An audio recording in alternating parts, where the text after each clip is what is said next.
Hello everyone. चलिए आज का हमारा महत्वपूर्ण प्रश्न देखिए। भाजपा जल्द राष्ट्रपति पद के उम्मीदवार का ऐलान करेगी। लिस्ट में छत्तीसगढ़ से किनका नाम शामिल है? सही जवाब है राज्यपाल अनुसुईया उइके का नाम शामिल है। देश के 14वें राष्ट्रपति रामनाथ कोविंद का कार्यकाल जुलाई माह में पूरा होने वाला है और उससे पहले नए राष्ट्रपति के लिए नामों की चर्चा जोर पकड़ने लगी है। जिन नामों की चर्चा जोरों पर है उनमें एक नाम मध्य प्रदेश में जन्मी और वर्तमान में छत्तीसगढ़ के राज्यपाल अनुसुईया उइके का नाम भी शामिल है। राष्ट्रपति रामनाथ कोविंद का कार्यकाल जुलाई 2022 में पूरा होने वाला है। अगला प्रश्न देखिए। छत्तीसगढ़ में कबूतरबाजी प्रतियोगिता हर साल किस महीने में होती है? सही जवाब है मई के महीने में होती है। प्रतियोगिता हर साल मई में होती है। इसमें प्रदेश के करीब 40 खिलाड़ियों ने अपने 11-11 कबूतर उड़ाए। इस प्रतियोगिता में सबसे अधिक खिलाड़ी भिलाई और रायपुर से हिस्सा लेते हैं। कोरोना काल के दौरान 2 साल तक यह प्रतियोगिता नहीं हो सकी, अब पुनः शुरू हुई है। अगला प्रश्न। छत्तीसगढ़ के बिलासपुर स्मार्ट सिटी लिमिटेड द्वारा कितने करोड़ की लागत से शहर की 5 सड़कों में दिव्यांगों के लिए पाथवे और पुराना बस स्टैंड के अलावा शनिचरी और जिला न्यायालय में मल्टी लेवल पार्किंग बनाई जाएगी? सही जवाब है 50 करोड़ की लागत से बनाई जाएगी। इसके अलावा शहर के 26 सरकारी स्कूलों को हाईटेक करते हुए 26 करोड़ की लागत से ई पाठशाला का निर्माण किया जा रहा है। ई पाठशाला से बिलासपुर को अवार्ड की उम्मीद है। बिलासपुर में 15 करोड़ रुपए की लागत से अंतर्राष्ट्रीय स्तर का खेल मैदान और ऑडिटोरियम के साथ स्पोर्ट्स भवन का निर्माण होने वाला है। अगला प्रश्न। छत्तीसगढ़ में कहाँ महिमा गुरु के नाम पर देश की पहली पीठ स्थापित की गई है? 4 ऑप्शन दिए गए हैं। सही जवाब है गुरु घासीदास विश्वविद्यालय बिलासपुर।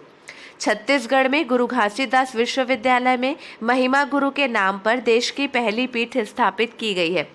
गौरवशाली इतिहास को संजोने का यह प्रयास है। महिमा गुरुपीठ के शुभारंभ कार्यक्रम की अध्यक्षता माननीय कुलपति महोदय प्रोफेसर आलोक कुमार चक्रवाल ने की। 9 मई को शुभारंभ हुआ है। अगला प्रश्न देखिए। छत्तीसगढ़ के कितने नगरीय निकायों में कृष्ण कुंज बनेंगे? सही जवाब है सभी नगरीय निकायों में कृष्ण कुंज बनेंगे। पूरे राज्य में कृष्ण कुंज में वृक्षों के रोपण प्रारंभ किए जाएंगे। नगरीय क्षेत्रों में वृक्षारोपण के लिए मुख्यमंत्री की अनोखी पहल है। नगरीय क्षेत्रों में वृक्षारोपण के लिए वन विभाग न्यूनतम 1 एकड़ भूमि का आवंटन करेगी। छत्तीसगढ़ के सभी नगरीय निकायों में कृष्ण कुंज बनेंगे। जन्माष्टमी पर बरगद, पीपल, नीम और कदम के पौधे लगाए जाएंगे। छत्तीसगढ़ में राम वन गमन पथ के बाद अब सभी नगरीय निकायों में कृष्ण कुंज होगा। ठीक है। अगला प्रश्न देखिए। मुख्यमंत्री भूपेश बघेल ने किस अभियान के दौरान उमेश्वरपुर में नवीन उप तहसील के गठन की घोषणा की है? सही जवाब है भेंट मुलाकात अभियान के दौरान। मुख्यमंत्री ने भेंट मुलाकात अभियान के 5वें दिन ये घोषणा की। मुख्यमंत्री ने नवा पारकाला गेजी मार्ग में गेज नदी पर नए पुल के निर्माण की घोषणा भी की है। उन्होंने प्रेमनगर उमेश्वरपुर क्षेत्र में, ये सूरजपुर जिले में आता है, लो वोल्टेज की समस्या के निराकरण एवं निर्बाध रूप से विद्युत आपूर्ति के लिए नए विद्युत सब स्टेशन की स्थापना और उमेश्वरपुर में नवीन उप तहसील के गठन की घोषणा की। ध्यान देंगे इसके साथ ही मानी पौड़ी में भी उप तहसील की स्थापना होगी। अगला प्रश्न देखिए। कहाँ की राज्य सरकार ने बीमारी रोकने के लिए शाइली ऐप लॉन्च किया है? सही जवाब है केरल की सरकार ने। यह ऐप मुख्य रूप से मधुमेह, उच्च रक्तचाप, हृदय रोग, फेफड़ों की बीमारियों के साथ साथ जीवन शैली से संबंधित कैंसर जैसी अन्य बीमारी के बारे में जानकारी एकत्र करेगा। केरल की सरकार ने बीमारी रोकने के लिए शाइली ऐप लॉन्च किया है। अगला प्रश्न देखिए। गुजरात में आयोजित जोन नेशनल कराटे स्पर्धा में छत्तीसगढ़ के खिलाड़ियों ने कुल कितने स्वर्ण पदक जीते हैं? सही जवाब है 11 स्वर्ण पदक जीते हैं। पुलिस कप्तान के द्वारा कराटे खिलाड़ियों का उत्साहवर्धन कर सम्मानित किया गया।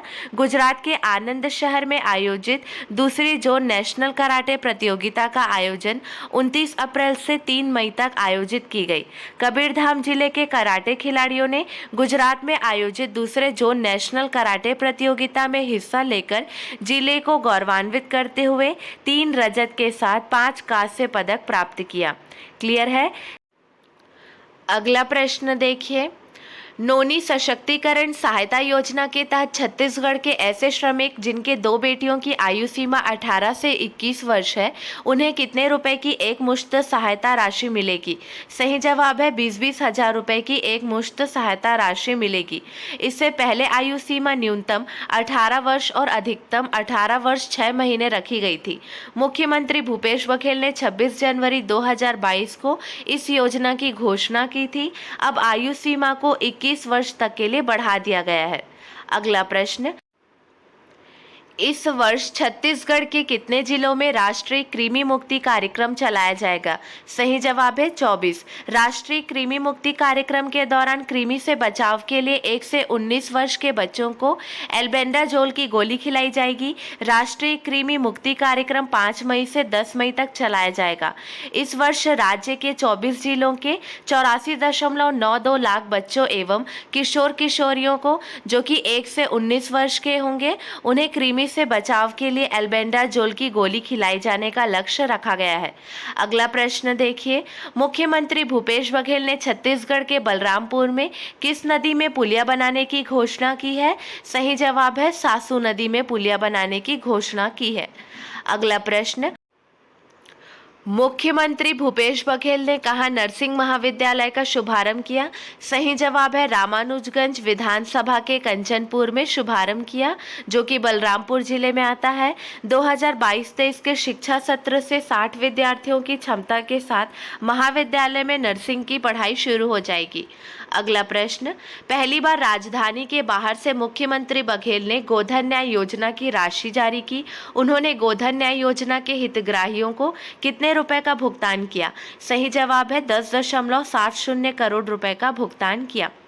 अगला प्रश्न देखिए, विश्व प्रेस स्वतंत्रता सूचकांक में भारत कौन से स्थान पर है? सही जवाब है 150वें स्थान पर है। विश्व प्रेस स्वतंत्रता सूचकांक में भारत पिछले साल से 8 अंक फिसलकर इस साल 150वें स्थान पर पहुंच गया है।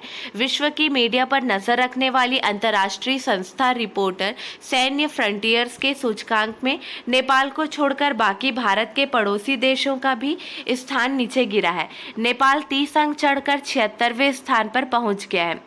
चलिए, आपके लिए 2 प्रश्न है, इसका सही जवाब आपको कमेंट सेक्शन में देना है। हाल ही में किन 2 भारतीय छात्रों के समूह ने NASA 2022 human exploration rover challenge में जीत हासिल की है? अगला प्रश्न है, किस भारतवंशी को federal reserve bank of New York के निदेशक मंडल में चुना गया है? चलिए, कल के हमारे प्रश्न का सही जवाब देखिए। राज्य में कितने नए एकलव्य आवासीय विद्यालय खुलेंगे? सही जवाब है 50। राज्य में 50 नए एकलव्य आवासीय विद्यालय खुलेंगे। प्रत्येक स्कूल में 6वीं से 12वीं तक के 420 बच्चों को प्रवेश मिलेगा। अगला प्रश्न था, छत्तीसगढ़ में 7 मई 2022 से किसके लिए इंडिगो जगदलपुर से दिल्ली तक विशेष विमान चलाएगी? सही जवाब है पैरामिलिट्री फोर्स के लिए विशेष विमान चलाएगी। पैरामिलिट्री के लिए 7 मई से विमान सेवा शुरू हुई है। 72 सीटर विमान का संचालन हफ्ते में 3 दिन उड़ान भरेगा। बस्तर में तैनात पैरामिलिट्री फोर्स के लिए इंडिगो एयरलाइंस ने विशेष विमान चलाने की घोषणा की है। इंडिगो एयरलाइंस कंपनी के अधिकारी अभी जगदलपुर में ही तैनात है। चलिए, आज के लिए बस इतना ही। अगले वीडियो में मिलेंगे नए प्रश्नों के साथ। Keep watching and keep learning.